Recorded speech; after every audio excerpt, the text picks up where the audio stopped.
everybody, welcome back to Record-ology. Orange lovers rejoice because FOSI Audio has the production Luna 3 turntable ready to rock and roll. I've had this in my garage for a couple of months, I'll tell you why in a minute, but it is now time to share this with the world and I'm excited to do so. But if you remember from our reviews of their pre-production model, there was a couple of issues. Have they fixed and addressed those issues? Only time will tell. You're not going to want to miss this.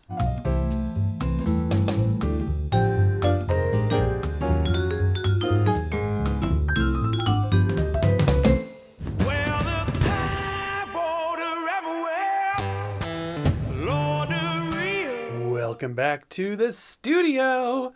This show has been in the works for some time because this is the third Luna 3 turntable that I have received. The first two were prototypes. We reviewed one of them, and then FOSI's like, hang on, let's do the production model, but can you hold off until November? And so I said, yes, no problem. And so here we are. I've had this in my garage for a couple of months, and now it is upstairs in the studio, and here we go. We're going to take a look at this. There were a couple of issues with the pre-production prototype. I'll link to that video down below, but this supposedly fixes all of those issues, and this turntable should be good. Now, before we start tearing into it, you may be wondering what's with all of the Disney little golden books on there. It's to cover the myriad of shipping labels. I couldn't believe how many labels were on this thing. It looks like it had been shipped from overseas to a stateside warehouse, and then from there to a distribution center, and then from there to me, and all the original labels were on there. My favorite is this one. Do not open. Yeah, okay. It's kind of hard to enjoy it without opening it, but we are going to open it anyway. My guess as to why they had that do not open sticker was that there was no retail box. But as you can see, there is. And not only that, they've even got like hard plastic corner protectors. So let's get this box out of the other box. And now we've got the actual box. Orange is the theme, and I love that because FOSI has sort of embraced orange highlights in their branding. But I also love orange. It's my favorite color. So there's a lot of orange elements here. I think the addition of these plastic corner protectors is a nice touch because it really does help protect those corners. Hear the unheard. And we've got our box. And we're finally getting into the product, which is a good thing. All right, we got our dust cover on top. I'll set that aside for now. Looking top side, we've got our power supply. That kind of looks like it was opened and retied. I don't know. Counterbalance definitely has not been messed with. This looks factory fresh. Maybe the other thing was too. I don't know for sure. But there we go. Back here we've got our user manual and a belt. Notice how big that belt is. Why is it so big? Cheap 45 adapter. I'll show you guys in a minute. They also include an alignment protractor, which is good. And then we should be able to lift the device out of the box. All right, we've got our solid acrylic platter over here and the lit acrylic platter mat. And we can take off the blocks here. Big thanks to my wife who's been doing all the heavy lifting because I can't lift over 10 pounds, and this thing, when it was fully packaged, was 18 pounds. So in between shots, she's been coming over here and unboxing things behind the scenes. So huge thanks to her for that. Hope you guys are having a great day, by the way. Doing whatever it is that you're doing. Today in Central Florida, it's absolutely beautiful. As of the filming of this, we got like 70 degrees and sunshine and birds, and saw 2 alligators this morning just driving around. It's been wild, but awesome. Okay, now we can take the packaging off of the tone arm right here. I always think it's interesting they have like a little hole under some of these tone arms specifically for the bread tie. Alrighty, and then it says remove the foam under the sub platter. That would definitely help. Kind of looks like a slice of pineapple. And there is the sub platter, by the way. That is probably ABS plastic. And somebody, when I was doing the review of the prototype, I mentioned that there was metal in one of these holes, but not all three, and I thought maybe they left it out. And somebody corrected me. They're like, that's probably the speed sensor. Now, I don't see anything in the well here to indicate that there's a sensor, but it might be underneath the plastic. And let's do our sub-platter spin test. First, let's do the drop test. A nice slow descent, so it's a very well fitted spindle. And let's go ahead and test the bearing by giving that a rotation. Yeah, it's pretty good. I mean, I've seen others that, you know, spin for ages, but that's pretty dang snazzy. We've got the motor pulley over here. Interesting. As I rotate that, it's not completely smooth. I can feel like little steps. Interesting. I wonder how that'll work. That'll be interesting. We've got our tone arm here. This is an aluminum tone arm. We have a removable head shell. It's got a typical 1/2-inch mount and a removable socket. This is a stamped metal head shell. And the AT-VM95E, which is a great cartridge. The green indicating that it's the elliptical. If you get the blue one, that'll be the conical. And look at those wires there. That is really well done. Insulated on both sides there. So the plinth is laminated, so I'm guessing it's like an MDF, but it's kind of a matte finish plinth, and it really is as thin as it looks. Unlike the Sony automatic that looks that thin and it's got a bigger kind of basin underneath, this one is truly thin. Here is the underside. We have the, make sure your tone arms are secured, kids. That's why the guard is on the stylus. Here is the underside of the spindle, or I should say the bearing. So there will be like a ball bearing greased in there and all that good stuff. We have 4 rubber feet that are pretty soft. You can squish them, but they're not adjustable. They're not spring loaded or anything like that. If I tilt it like this, you can see there's an area that's cut into the plinth. This is a solid plinth, so it's not an empty box. It is a solid piece of MDF, and it's weighty. It feels hefty. And then they've chiseled or channeled where the wires go back to this area, and then this is hollowed out for the circuit board for the preamp and everything. So that's all underneath there. Looking at the back here, we have the hinges for the dust cover, and we'll look at that when it is in place here shortly. We got these nice gold-plated, heavy-duty RCA output terminals, a grounding post if you want to use your own preamp, a 12-volt trigger out so you can have this boot up in sequence if you've got other equipment. There's a 12-volt power receptacle. This is interesting, this DIN connector for a speed control, external speed control, an auto stop on and off. That is really, really interesting. And you know what? I don't see a preamp switch. So I'm wondering if this has no built-in preamp. So I guess we will be using an external one. So I don't recall if the original one was configured in the same way. Since we're back in this neighborhood, here's a good look at the motor pulley. And as you can see, it's sort of a barrel shape, and that's on purpose. That helps keep the belt centered when it's in position. But that's a good, hefty brass pulley, much beefier than a lot of the turntables review. Here is the tone arm. I know this is a little different style of review. Instead of setting up individual shots, I'm just kind of bringing it into frame, but it lets you look at it closer. So this is a plastic stub. The gimbal is plastic construction, but it's pretty tight. As you can see, we have a anti-skate adjustment. The cup here is plastic construction. We do have this sort of hydraulic lift on the cueing lever. And when it's in the rest position, it is in a detent. So you can raise and lower this while it's in the rest and it doesn't do anything. A good hefty aluminum tone arm, as we said before, and we already looked at the head shell assembly. So there is the tone arm. Let's go ahead and put the platter on. One of the key features of this unit is it features an acrylic. Look at this, it is a giant Ziploc bag. I don't think I've seen that before. But yeah, it's got an acrylic platter.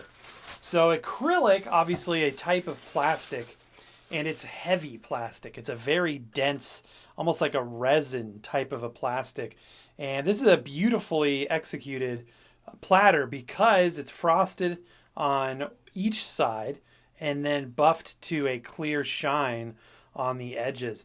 The only thing that it doesn't have is a detent area for protruding labels. But wait, there's more. We'll talk about that in a minute. So we're going to put this bad boy right here on the sub platter, and that looks good as it is. And usually when you have a platter, and that obviously adds to the weight considerably because this is a very hefty platter. But usually when you have an acrylic platter, you just put your record directly on that because acrylic is a great material to put the record on directly. And while that would work, as you know, some records have a protruding label. So the best way to do that is to have kind of a chiseled out area for the label, but this one does not have that. So in addition to the acrylic platter, they also give you an acrylic platter mat. This is kind of unique. And this one does, by the way, have the chiseled out area for the label. The other side is completely smooth. You just put it directly on like that. I don't think I've ever seen another turntable, maybe we have, we reviewed so many over the years, that has an acrylic platter and an acrylic platter mat. There's nothing wrong with that. And you may be saying, those are rigid, dense materials. Isn't it better to use felt or leather or cork or something like that? It's more of a personal preference thing. They have very finite, very, very minuscule differences in sound quality. And you start getting to this esoteric stuff where they start saying it's a tighter bass response with acrylic. And it's more spacious instrument separation and there's more air in the room. And that stuff is, I don't know. It's so subjective. You know what I mean? We've done shows with sound tests with different platter mat materials. And people claim, and I as well, could hear minute or minuscule differences, but that's it. That being said, there's nothing wrong with this. And yes, there will be plenty of adhesion between the record, the rigid platter mat, and the rigid platter itself. Oh, not an external belt. The oils from your fingers are going to destroy it. It's actually got this little switch down here to change speeds. Let's balance this cartridge. I got the counterbalance on. I could use the float method, but I figured we'd use the gauge today. I've got this Hudson Hi-Fi gauge, and it's cool, but I don't know. Sometimes I have a hard time opening the dang thing. The way it opens is weird. All right, so let's go ahead and fire this bad boy up. Make sure it's zeroed out. We're going to try and put 2 grams on the VM95E. That's the recommended tracking force. Make sure the guard is off. And let's see where we're at right off the bat. Wow, 2.08, and I just spitballed it. That's, okay, we're going to call that good enough for government work right there. Cool, 2.08, so we're just a hair over 2 grams. And we are locked and loaded. And of course, we're going to set our anti-skate to the same value. Actually, it's already preset right from the factory. All right, let's run some tests on this bad boy. Studio lights off. We have the window blinds closed and an incandescent bulb at the top of the studio on, so we can use this stroboscopic disc. Obviously, this is going to be a strobe warning if you are strobe sensitive, flashing lights, etc. Even me turning it there. Because we are in a 60 hertz area, we're going to be looking at this band for 33 and this band for 45. It's 2-speed only, so we don't need the 78 band. Down off camera, I am switching the little orange switch to 33. That's also the on-off switch. And I'm going to raise the tone arm, and then I'm going to realize I haven't plugged it in yet. Amazing what a difference that makes.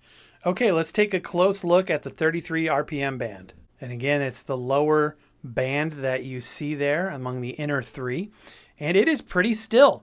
That is really, really good. And there's not a lot of undulation either, so it's a pretty steady system. And apparently that little piece of metal in the sub platter is doing its thing. That is essentially perfect. It's marching ever so slightly to the left, meaning it's ever so slightly fast. But I always say I'd rather have it a hair fast than a hair slow. Now we're going to go to 45, the band in the middle. And this one's moving nowhere. That is dead accurate. I do want to mention, at 45 RPM, I still hear a little motor noise. It's pretty marginal, but at the same time, I do hear it. That was one of the complaints of the test units that were originally sent out. At 33, though, back to 33, it's very, very quiet. It's not dead silent, but it's that's acceptable. The 45 is kind of pushing it a little bit, but still not terrible, not a complete deal breaker. Literally an acrylic sandwich right here. The platter mat and the strobe disc are all acrylic, and they're so flat that I can't even get my fingernail under there. Wow, that is amazing. That is, I mean, it's showing you that the tolerances are good. There we go. I finally got it off. And by the way, I used to take off the platter mat when putting the strobe disc on, but somebody brought up a good point. This needs to, this needs to sit on top of the platter mat because it needs to emulate the thickness of a record. So that was a very good point. In the same vein, this disc is also a platter mat. It's just like all acrylic today on Record-ology, as you can see. It even has that inset for protruding labels, just like this does. But we're going to put this on again to emulate the height of a record, because you need to make sure that the VTA, when you're testing the vertical tracking angle of the tone arm, is going to be a real life scenario, because it can throw different parameters off. In order to test the anti-skate, which is what we're going to do next, I'm going to grab some of our new Record-ology 45 adapters. These are available today in our Record-ology store. They're sort of muted green and red with some sparkle to them. They're available as singles, doubles, and as a 4-pack. And what we're going to do is put these around the spindle as we test our anti-skate, so that you can see that this white disc is rotating when it's rotating, because it's kind of hard to tell. We're going to start at 33. Actually, we just need to do 33. We could test 45 as well, but when you're doing the anti-skate test, that is sufficient. I'm going to lower the tone arm, and we're going to place it at the beginning here on the edge. And this should stay neutral to the outside edge, or even better, pull in just a hair and then ride neutral in the middle. What we want to make sure is it's not going all the way to the center. So let's go ahead and place it right there. And as you can see, it's staying static, it's staying neutral, which is good. That means that the movement of the tone arm, the left to right lateral movement, will be dictated by the groove and not from the skating tendencies of turntables, which is for the arm to pull inward. So let's drop it here in the... Okay, so I think it has a little too much applied, because see how it's pushing outward? Ideally, we want it to stay neutral. It certainly isn't too little. I think it's a little too much. So we're at 2.5. I'm going to back this down to 2. And again, I wouldn't mind if it pulls in a hair from the outside edge. So I'm going to back this down until it does just that. Okay. See, that's pulling in just a little bit. That may be more in our neighborhood of what we want. Yeah. So I've only got a half 0.5 set on the anti-skate, and it's doing a perfect job. Pulls in just a hair. Yeah, maybe I'll put a little bit more in place. Maybe I'll bump it up to 1. But that's pretty dang good. So that'll keep your cantilever and stylus in good condition. It will prevent it from getting bent. It'll also prevent the audio from the left channel being prominent. It'll keep that stereo balance more even. And for a lot of people, anti-skate is a deal breaker for the turntables. I will caution you that a lot of, sub $250 turntables don't have an active anti-skate, but can still sound really, really good. But I'll put that out into the universe. Here's the setup for our direct feed. And by the way, we recently did that show about the tiny vinyl. I did not have a component turntable on the bench until now, because I have a hard time lifting stuff. I keep saying that, but I'm 10 pounds or less lifting for the time being.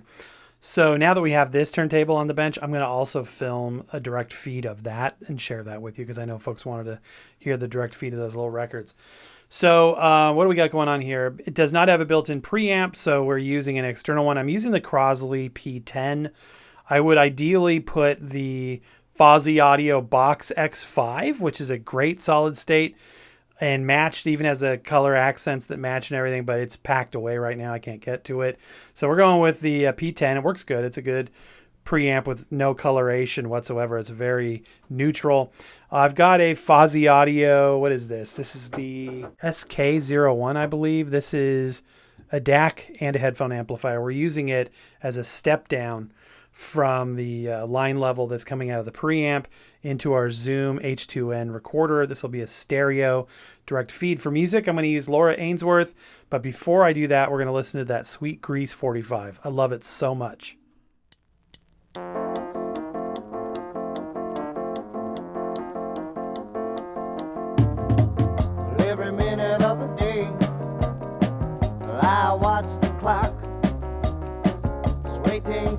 something that happened, I'm sure will not.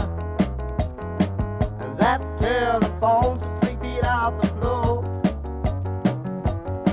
And if it doesn't start ringing, I'm gonna throw it out the door. Just to show you how much adhesion you have with these rigid discs on top of each other, I can easily brush this record without causing any slippage whatsoever. Crazy, crazy, crazy, crazy, crazy, crazy, crazy, crazy, crazy, crazy, crazy, crazy, oh, Sadie.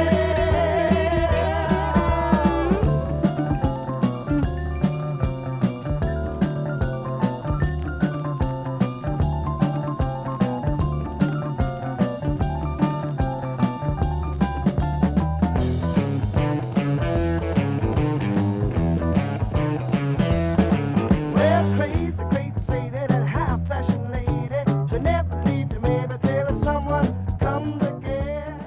And we do have the auto stop enabled on the back. So as we enter the runout groove, you may be wondering, why isn't it stopping?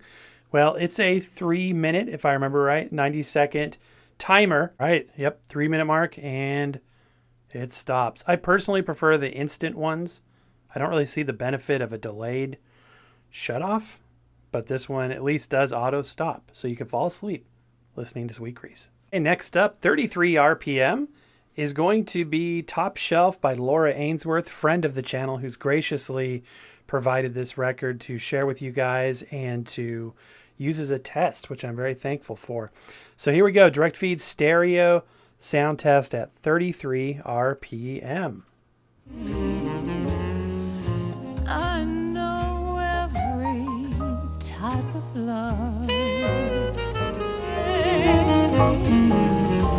If you want the thrill of love, I've been through the mill of love. When I go swimming, I am always dressed in style. Good as bad, reach out, accept the things that bring you joy. And when you feel inclined, it'll help. Just as long as he smiles at me. Okay, and as we hit the runout groove, another huge thanks to Laura and her husband for providing this for us to listen to. Yeah, it sounds really good. The sound quality, I think, is, excellent. It's lush. It's neutral sounding to me. I do feel like this is a keeper. I don't particularly see a massive change from the pre-production model to this. That being said, my big gripe is the motor noise at 45 RPM. But I'm still going to keep this thing. I think it's cool. I love orange. And I know it's not the best turntable in the world. It's not a bad one. It's a good one. And I think that they've got, some opportunity to really make this thing shine if they do another rev on it, which I hope they do. I hope it's successful. FOSI stuff is good. It's workhorse stuff. I use it all the time. As you can see with this, a number of preamps, the CD players, the tape players, the DACs that they sell are all good. So I don't see why this is any different. It seems like it's definitely intentionally created. It's not just an off-the-shelf rebrand or anything like that. All right, my friends, and that's going to do it. Close. So close, but yeah, we still have a couple of nitpicky items. To some, they may be deal breakers. To others, they may be able to look beyond that for other reasons. There's a lot of merit in this turntable. There's a lot of positives. And of course, you know me, I always like to focus on the positive. I hope you enjoyed this video more than anything. If you do want to snag one of these or learn more, I'll put some links and information down below in the description. Again, don't forget those adapters. I want to tell you too, you may have noticed our merch shelf has gone offline. It has been erased from existence. That is because we have decided to partner with a new vendor. We're not getting what we wanted with our old vendor in terms of quality of service, so we've decided to partner with somebody new. However, that hasn't happened quite yet. So as we work out the details there, just know that our Record-ology merch will soon return. In the meantime, all of this stuff on our eBay shop, those adapters, etc., will be there for you. Again, we've got those Christmas exclusive colors and possibly some more coming your way. My friends, we have so many things to get to, so many products, and I need to get busy filming because right now I'm way behind. But I just want to say a massive thank you, guys. I love you and appreciate you. Don't forget to consider our membership program, only $1 a month. Don't forget about our weekly podcast and all the cool things, live shows and giveaways coming up soon that you're not going to want to miss. And you know what I'm not going to want to miss? You. And I thank you so much for being there. Happy record hunting, and we'll see you next time.